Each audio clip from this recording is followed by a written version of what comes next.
What does it mean to minister to others? You hear a lot of words, hey, this is ministry, but I want to talk about what it means to minister.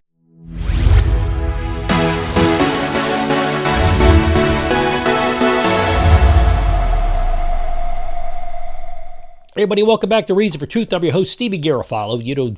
Here we put the truth first and we back it up with all the reasons, and we're making sure that we're constantly studying and learning, because when we stop doing that, we're not teaching very well, so we don't want to do that. To minister to another is, according to the dictionary, it says this: to attend to their needs of someone. Her doctor was busy, for example, ministering to the injured. Better question is, what is the biblical meaning of ministering? Well, biblically, ministering is learning to attending to the needs of others. It's doing the Lord's work. And when we minister, we are representing Jesus Christ and acting as his agents to watch over, lift up, and strengthen those all around us. But I found it fascinating that John the Baptist came specifically to educate people of the Bible, leading them to Jesus and the truth of salvation. So was that ministering to people? That's a good question.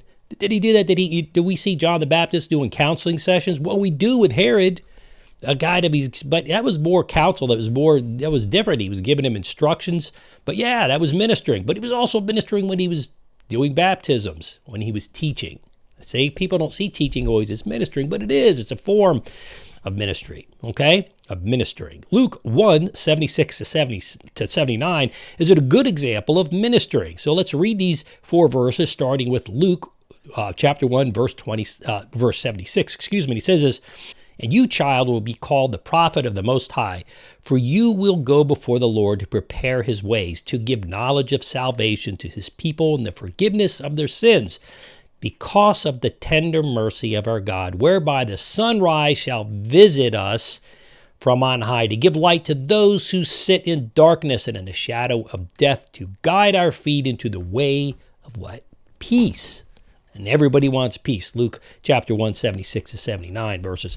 It seems clear to me that John the Baptist was ministering to the spiritual needs as opposed to just the physical needs. I didn't see him handing out, sandals, or, I didn't see him handing out, locust meals or anything. Maybe he shared his food. I don't know. But that wasn't his ministry calling. He was meeting the spiritual needs for others. That's most important. I think if not careful, we risk the meeting the physical needs of others, or strictly to the emotion minus Christ, not from the core tenets of the biblical teachings in Christ himself. I think in today's world we get very emotional. I always said, if we were to say we're going to go out and put shoes on 100,000 poor people in Africa or something, people would pour so much money in, the government would give you grants. But if we said we're going to help develop spiritual maturity of the Christian faith, that you're going to garner a very small fraction what you might otherwise.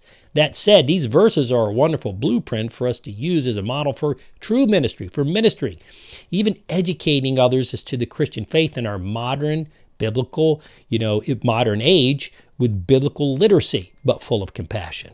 Now, I just want you to think, pray, and read the Bible regarding the true meaning of ministering to others.